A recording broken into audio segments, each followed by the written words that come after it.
So, to set the stage, our text introduces the inner spirit of this journey, or sadhana, with a rather beautiful, though somewhat complex, Sanskrit shloka.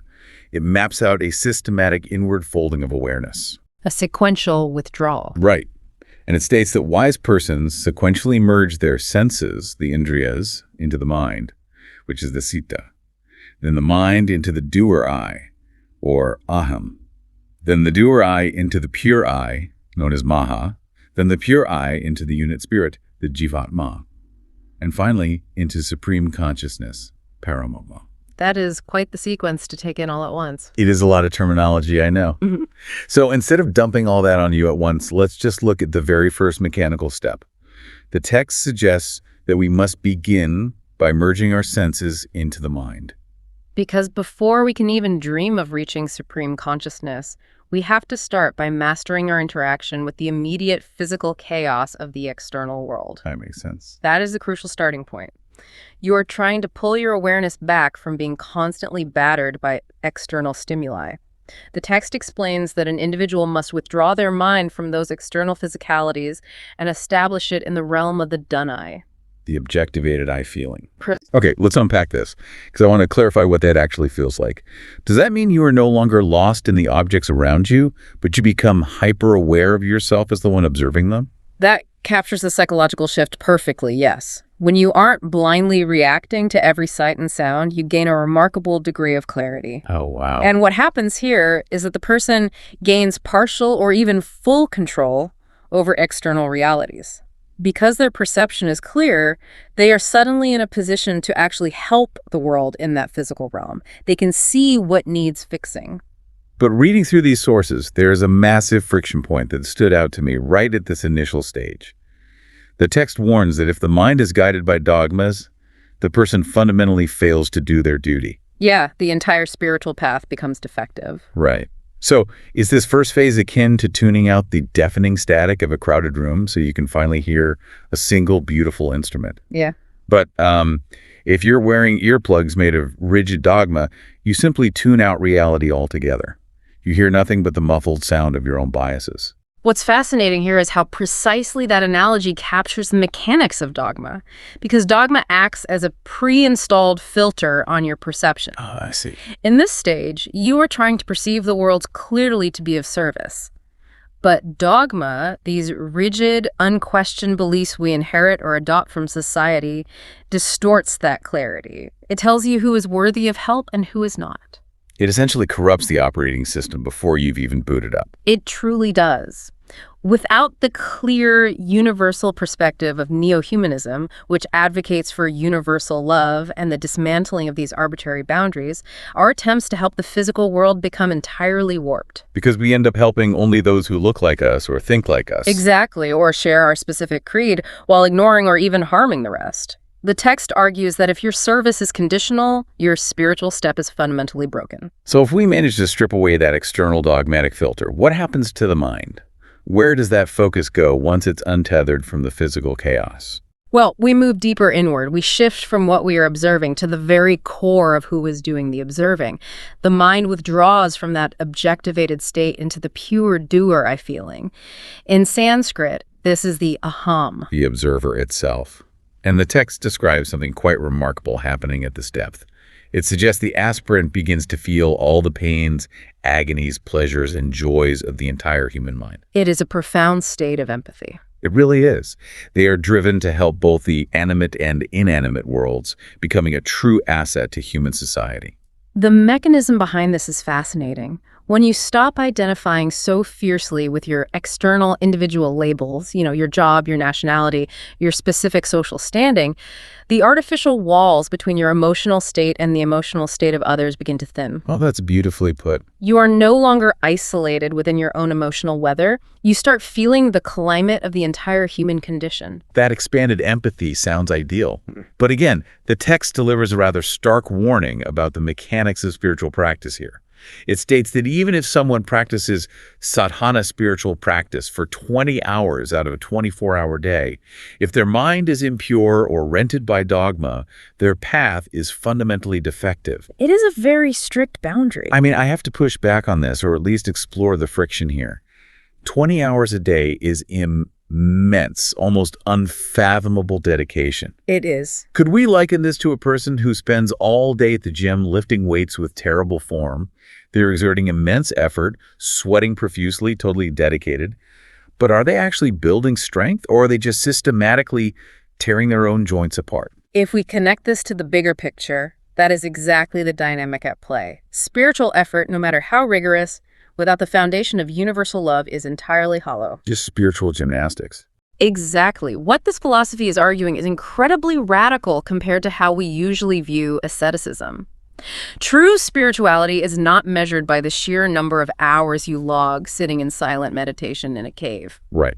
It's measured by your utility to the world around you. By how much of an asset you become to human society. If your 20 hours of meditation make you aloof, disconnected, or subtly superior because you feel you are part of some exclusive spiritual elite due to your dogmatic beliefs, then you've missed the point entirely. Your approach is not just flawed, the text explicitly calls it defective. Meditation that reinforces the ego is the antithesis of the journey. It demands that our inner work translates into outward, tangible benefit. Now, as awareness folds even further inward, the philosophy suggests we must expand our compassion far beyond the human sphere. Yes, moving into the third phase. Right. To truly elevate, the ego itself must be dissolved entirely. The ego, or the I-ham, merges into the pure I feeling, known as the mahat. All personal vanity is withdrawn here. And that leads to a magnificent realization. There's a brilliant quote here, actually. Just as one's own life is dear to one's own self, so the lives of other creatures are equally dear to them. That is the absolute cornerstone of neo-humanist thought. The realization that the will to live, the desperate clinging to existence, and the capacity for joy are not uniquely human traits. No, not at all. And the text takes it further than I anticipated. It explicitly states that this charm of living extends to flora, fauna, and even inanimate objects. Yes, it specifically lists gold, iron, and water. Right, stating that everything is moving in this universe. Everything is dancing to the rhythm of Paramapurusa, the supreme consciousness. Now, here's where it gets really interesting. I'm going to be honest. I struggled with this part of the reading. It is a difficult concept to grasp initially. I can easily wrap my head around feeling deep sympathy for a stray dog or a towering ancient oak tree. But how exactly does an aspirant feel sympathy for a piece of iron or a glass of water? It demands a total restructuring of how we view the very concept of life, does it not? It absolutely demands a restructuring. And this is where neo-humanism intersects beautifully with both deep philosophical inquiry and modern physics. Oh, how so? Well, think about a solid piece of iron. To the naked, everyday eye, it is dead, inert matter. It's just a tool. But if we examine it at a subatomic level, it is a swirling, vibrating dance of energy. It is in constant, frantic motion. The vibrating brick wall from our introduction. Exactly. Neo-humanism asks us to recognize that everything, even what we categorize as inanimate, is an expression of the supreme. So the argument is that consciousness isn't absent in the iron, it's simply expressing itself differently. Exactly that. Consciousness is dormant or asleep in that iron, but the fundamental building blocks are the same as those within you. When a spiritual aspirant reaches this stage, when they rest in the pure I feeling, their ego has dissolved to the point where they no longer see themselves as a separate, superior conqueror of nature. I see. They feel an intimate, undeniable kinship with the water they drink and the metal they use. It changes everything about how we consume, doesn't it? You would treat the material world not with careless extraction, but with profound respect. Because you recognize that it is all part of the same cosmic rhythm. What makes this philosophy so compelling is how it provides a sharp contrast to this state. It mentions those who are still trapped by their ego, the ahamatattva. These are people who operate in the world saying, you know, I am giving, this was done by me. The vanity of charity. Yes. The text argues that even if they're doing massive amounts of charity, they cannot truly touch the minds of others. The ego, loudly broadcasting its own generosity, paradoxically blocks any genuine connection. That is a brilliant way to frame it, because the moment you say, I am giving to you, you are instantly creating a hierarchy. You are drawing a thick line between the wealthy savior and the impoverished save. You reinforce the illusion of separation. In the pure neo-humanistic state, there is no other to give to. You are simply caring for an extension of your own universal self. It is an act of internal maintenance, really not external boasting. Which logically brings the spiritual aspirant to the complete cessation of duality. We've moved from the senses to the mind, to the doer I, to the pure I. The final threshold. Right. When the pure I merges into the unit spirit, the Jivatma, and finally dissolves entirely into supreme consciousness, Paramatma. The text states that in this final stage, duality vanishes entirely. Everything becomes theirs, and they become everyone's. It is the ultimate state of universalism. But in the very next breath, the text strongly condemns a specific type of behavior we see quite often in the spiritual marketplace. It points to those who claim, I am the messenger of God. What I say is the exclusive way. Those who follow me are blessed, others are cursed. A very common trope, sadly. Indeed. The text states unequivocally that this divisive fear-mongering is strictly non-neo-humanistic. These people are neither apostles nor prophets, but are following a defective path and fundamentally confusing others. So if someone is trying to sell you spiritual exclusivity, this framework suggests they've completely failed the final exam. This raises an important question about how our society historically evaluates spiritual leaders. We frequently mistake charisma, or the ability to generate fear and exclusivity, for genuine spiritual authority. We absolutely do. We assume that because someone speaks with absolute frightening certainty, they must be connected to the divine. But this text provides a rather profound litmus test. A metric for authenticity. Precisely. True cosmic cognizance requires universalism in both thought and action. If a leader is using scriptures to keep one community separate from another, or using the threat of being cursed to ensure loyalty and financial support, they are operating entirely from the realm of the ego and the dogmatic mind. They have not merged with the Supreme at all. No, because the Supreme does not possess an in-group and an out-group. Divisive tendencies are the ultimate, undeniable proof of a defective spiritual path. It is a remarkably liberating metric for anyone navigating these waters. You don't need to judge their complex theology. You simply observe whether their actions and teachings create unity or division. Do they expand empathy or do they build walls? It cuts through the noise entirely. Now, this brings us to a fascinating, almost urgent conclusion in the text, which is about the timing of our spiritual awakening. Right, the when. If neo-humanism, this universal love and utter lack of dogma, is the mandatory gateway to the final stage of supreme merger, does it matter when on the journey an aspirant adopts it? The text argues, yes, profoundly so. It positions neo-humanism as the last word for attaining the supreme. Exactly. Even if someone stubbornly walks a dogmatic path for decades, but finally accepts neo-humanism for just a few moments or at the very end of their journey, they might achieve personal salvation. But the text argues humanity suffers a collective loss. That phrase, collective loss, it carries so much weight. It really does. Because had they adopted it from the very first step, the trees, plants, animals, and the whole world would have benefited immensely from their service. So what does this all mean? It changes the entire perspective on a life well lived. It reminds me of scientists hoarding a brilliant, life-saving cure for decades, only deciding to release it to the public on their deathbed. I suppose they die with a clear conscience, but think of all the suffering that could have been prevented.